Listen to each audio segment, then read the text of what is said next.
it seems like I got a new St. Patrick's Day shirt for in September. Yeah, this will be perfect for St. Patrick's Day, so I don't get pinched. Make sure you wear green half a year in advance. A little fun fact there, but anyways, let's get straight to it. NFL season's almost here. Welcome back to Grizzly Talk Football. I'm the Grizz. I may have forgotten some stuff about college football, so I'm gonna go over. First off, I'm gonna do my college game day pick, big new kickoff game, and also my Superdog. The Superdog is a new thing. It's basically kind of like those big upsets that you're hoping happens. You didn't see my week 1, but honestly, I'm being honest here, my pick was Bama, Florida State for the Superdog.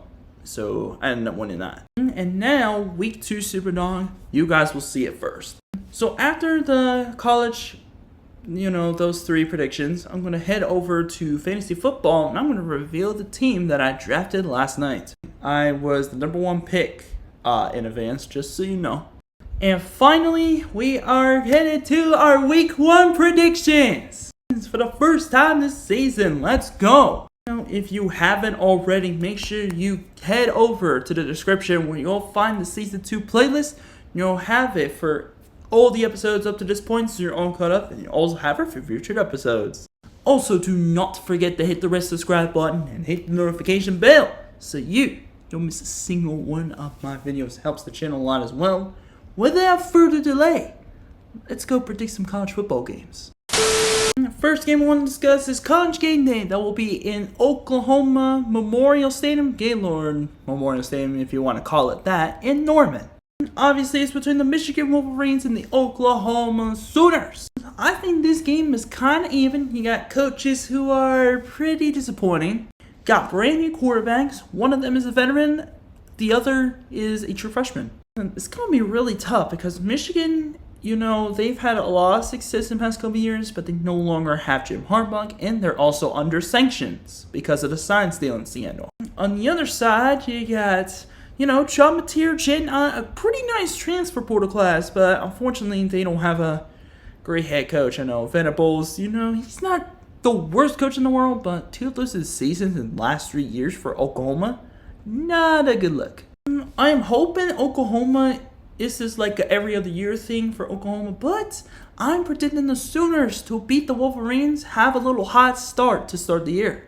They need a ranked win at College Game Day badly because last time they went up against Tennessee in a top 10 showdown, I would think, or maybe it was a top 15 showdown, I don't remember.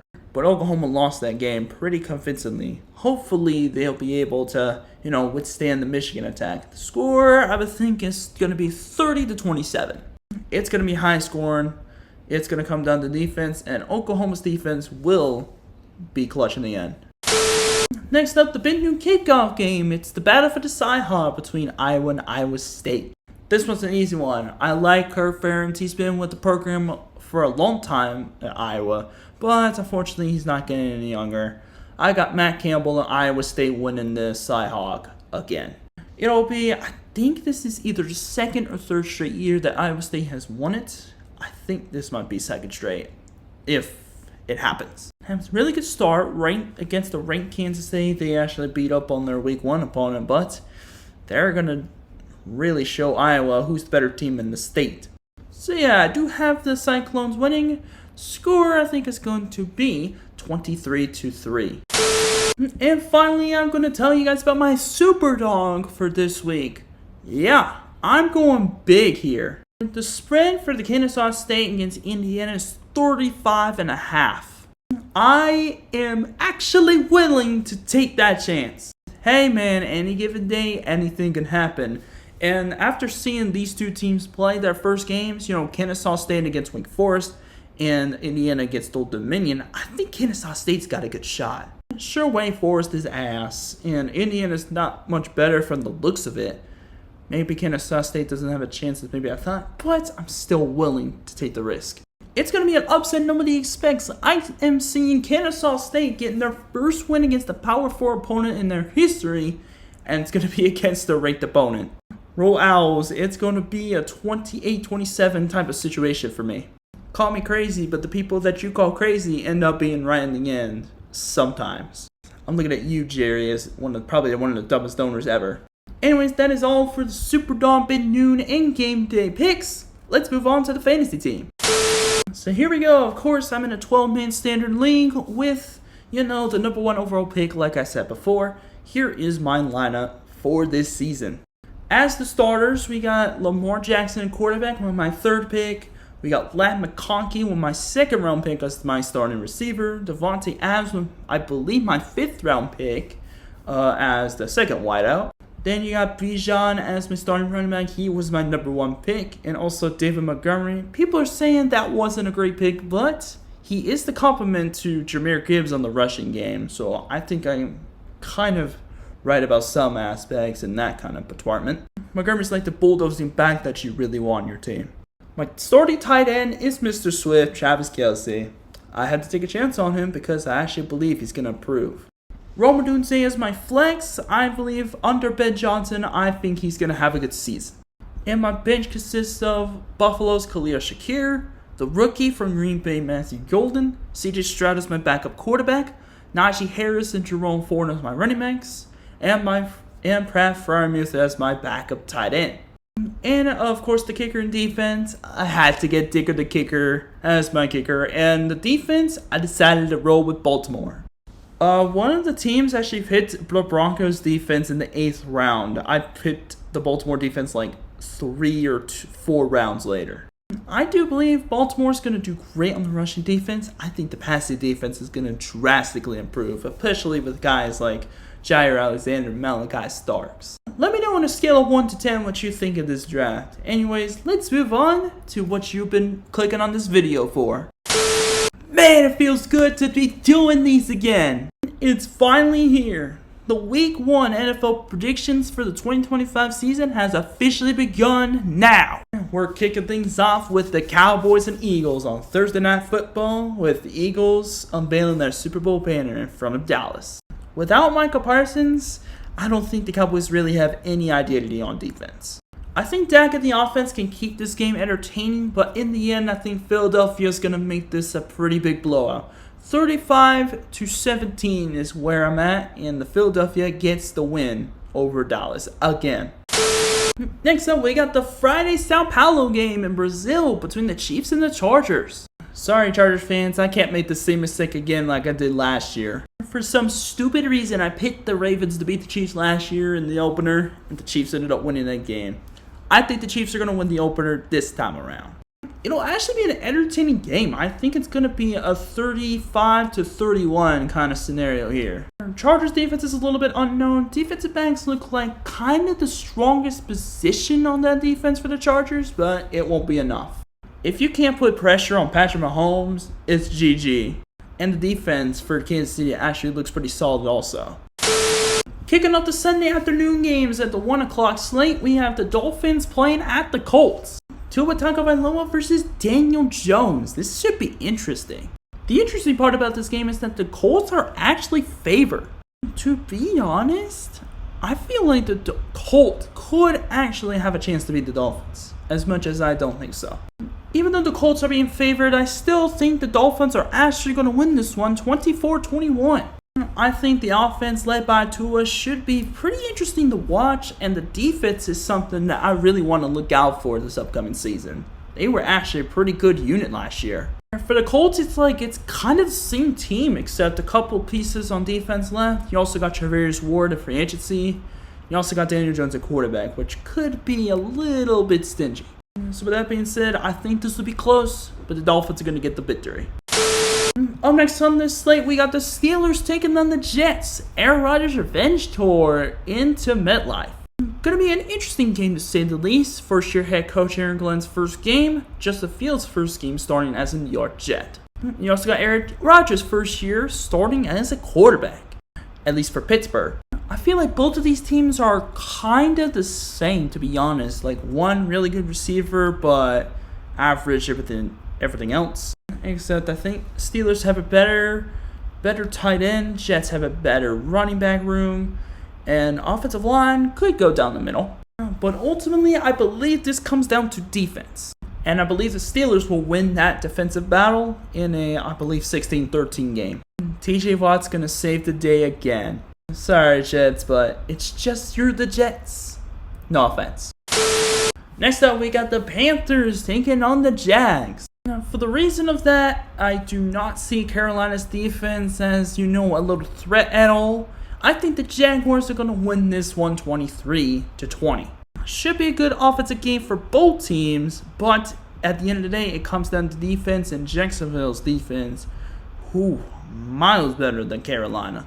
More the fact that the defense for the Panthers is actually really unknown right now. Jason Horn, Derek Brown, there's also some other guy I can't remember that makes up the Carolina defense, but that's pretty much all they have.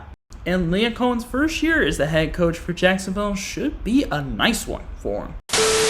Up next, we got the Cardinals taking on the Saints. Oh boy. Probably going to be the first ugly game of the season. I see the Cardinals winning in a very weird 16-9. And I think this is going to really come down to defense. Because if the Cardinals can at least get going on offensively, they should handle this minorly. But looking at both of these teams, yikes. I don't want to talk anymore about this game. Next up, we got the Giants taking on the Commanders. This one should be really interesting. Now look, Giants defense is great. Washington's offense looks very solid, but when it comes down to the Giants offense and the Washington defense, that's where the question marks start to come in. But to be quite honest with you, linebacker core is great, Frankie Louisville, Bobby Wagner, but besides Deron Payne, not much on the front four. Defensive backs are very much unproven. And I mean, when healthy, the Giants' offensive line is really not that bad. Running back situation looks pretty nice. I'm very surprised Singletary is RB2 instead of Cam Scatterboot, but I guess that makes sense. Just along with Tyrone Tracy. Russell Wilson's the starter. Jackson Dart's actually the backup quarterback for some reason. He's actually kind of nice though. And receivers, I mean, they're pretty nice. We got Malik Neighbors, who's an elite receiver. Then you also got Wanda Robinson, Darius Slayton. Tight end is Theo Johnson, so a little bit of a question mark there as well. You know what? I'm going to call an upset here. Giants beat the Commanders, actually, 21-19. Actually, no, 21-20. I think this is going to be a classic. I think both teams are actually going to play pretty decently, and I see the Giants actually getting a win with Brian Daboll in his first season with Russell Wilson as his quarterback. Second year for Dan Quinn, already going to be off to a rocky start. Up next, the Bucs and the Falcons are facing off in Week 1. Just letting you know, Kalen McGarry is out for the entire 2025 season, which fucking sucks.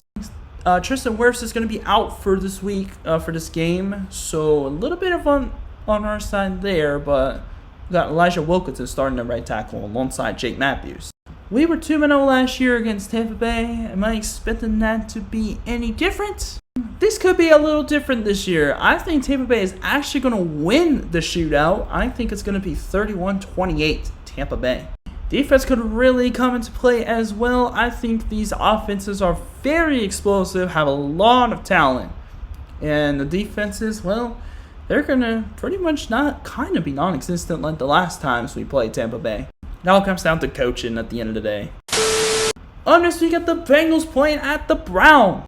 Joe Flacco in his return to Cleveland against the high-flying offense of Joe Burrow, Jamar Chase, T. Higgins, and company. You know what?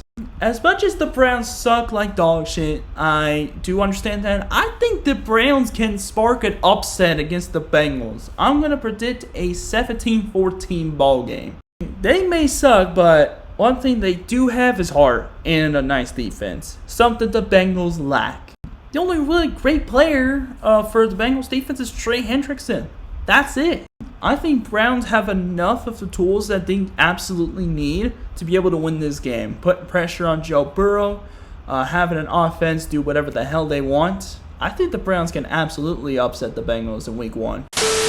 And the final 1 o'clock game we got is the Raiders taking on the Patriots. First year head coaches for the respective teams. I think a new quarterback for each of them. Geno Smith versus Drake May. Actually, no, Drake May is in his second year. Sorry. Dude, Mike Vrabel is a huge upgrade from Jared Mayo as the head coach of the department. He's taken this team that's now added Stephon Diggs, to the mix. I think Mac Hollins as well. And also added quite a bunch of talented players on defense as well. Defense is concerning with the departure of Spillane, with their only real superstar on defense being Max Crosby. They're going to need a lot of things to happen, a lot of players on defense to step up to win this game. But I see the Patriots winning this one by a score of 27-21. I think both offenses have a lot of upside to this. Geno Smith and Pete Carroll reuniting. Geno Smith is very familiar with Pete Carroll's system. Maybe the other receivers don't, or Ashton Genty. But it should be a good game. Now onto the 4 o'clock slate. First off, we got San Francisco against Seattle in the divisional round 4 o'clock matchup. This one is going to be real interesting. 49ers lost a lot of defensive players. Also lost Deebo Samuel. Now they got Brandon Ayuk, who's injured right now. Juwan Jennings will play. The main concern for the Seahawks, in my opinion, is going to be the linebacker core and the offensive line. I would love to see what Sam Darnold brings to the table in his first year with Seattle, but as far as what I think is going to happen in this game, I think the 49ers will win this time. They lost to Sam Darnold and Minnesota Vikings last time they played him. This time, they're going to actually win this game. I'm going to say 23-20, 49ers win. Next up, the long-awaited debut of Cam Ward and his Tennessee Titans going against the Denver Broncos. Sorry, Cam, but the Broncos are really here. I think it's going to be a little bit of a struggle again for Bo Nix. I think the defense is definitely underrated for Tennessee. I'm actually going to predict a 13-10 win for the Denver Broncos based on their great defense. I got to see the offensive prowess to believe it. Go prove me wrong, Denver. Next up, we got an NFC North divisional matchup between the Lions and Packers in Lambeau. I think Marco Parsons has some problems with his back or something like that. Actually, the defensive line is not what I'm worried about. What I am worried about is the defensive backs. Losing Jair Alexander sucks, but they do have Xavier McKinney still, I believe. As far as the Lions, they've pretty much kept a lot of their most important pieces, including getting back Aiden Hutchinson. As much as they lost their coordinators, coaching by Dan Campbell is going to be what is most important in this situation. I'm excited for this game because this one sure is to be a big one. In a 31-28 contest, I have actually Detroit winning this. I predict it's going to be taking a little bit longer for Dan Campbell's squad to, kind of fall off. But this is the beginning of the season. I think they'll still win in game 1. But besides Xavier McKinney, there's not really well-known defensive backs out there for Green Bay. In the final 4 o'clock slate game, we got the Houston Texans taking on the LA Rams in LA. This is another great one. They really cooked with this 425 slate. We got 2 really good matchups. Detroit and Green Bay, 2 of the hottest teams on the NFC, and LA also one of the hottest teams in the NFC, and Houston acting like playoff contenders right now as the favorites to win the South again. I love the Rams offense. Love Puka Nacua and Devontae Adams as a duo. Kyron Williams is great. Stafford's great. Offense pretty nice, but offensive line took a little bit of a hit. And on defense, it's going to raise some eyebrows. I think I got Houston winning this one, but I think it's going to be close. I think this game could go down to overtime, and I see a 34-31 victory for Houston. Coming into this season with one of the best defenses in the AFC on paper, and also with a hopeful resurgence of CJ Stroud. But watch out for this game because this is going to be good. And now we move on to the Sunday night matchup between the Ravens and the Bills. This is going to be a good one too. The rematch of the AFC divisional round between the Bills and Ravens, between Josh Allen and Lamar Jackson, the 2 frontrunners for the MVP last year. And dare I say, I think one of them is going to win again. Man, this is really close. Josh Allen really elevates his team when it matters most. Lamar Jackson has an absolutely stacked roster. Bills have a great defense as well. It's going to be tough. I think Lamar Jackson will get his revenge in a 35-31 shootout with the Bills. That's right. I have the Ravens winning this one in a very much instant classic. There's going to be a lot of instant classics in this week. The best roster in the AFC more than likely. Should be a good one though. I think the Bills are going to put up a fight. And the final game for week 1 is the Monday Night Showdown in the divisional game between Minnesota and Chicago. The duel between J.J. McCarthy and Caleb Williams. That's going to be interesting. We got the Vikings head coach by Kevin O'Connell, and in his first season, the Bears are coached by Ben Johnson. This might be probably the toughest game I've had to pick in a pretty long time, but I think the Bears are actually going to win this game. I'm predicting a 21-17 victory for Chicago. A little bit of an unknown factor with J.J. McCarthy, but I am sure he's going to play well. It's just Ben Johnson is coming into Chicago with a ton of talent on both sides of the ball. Upgraded the offensive line. Receiving core looks pretty dope. Running back DeAndre Swift could work on that, but very nice upside with Caleb Williams in the offense. And dare I say, I forgot to mention, the Bears actually have a very nice defense also. This Monday night matchup could really go either way. And that concludes the NFL Week 1 predictions. The 2025 NFL season starts tomorrow night. And that'll do it for this episode of Chrissy Talks Football. I know it was a long one. Don't forget to hit the like button, smash that like button if you enjoyed. Hit the red subscribe button, and also hit the notification bell so you don't miss a single one of my videos. This is the Grizz signing off for now, and until next time, I'll see you guys later. Peace, love, keep the Grizzly vibes with you at all times. Take care.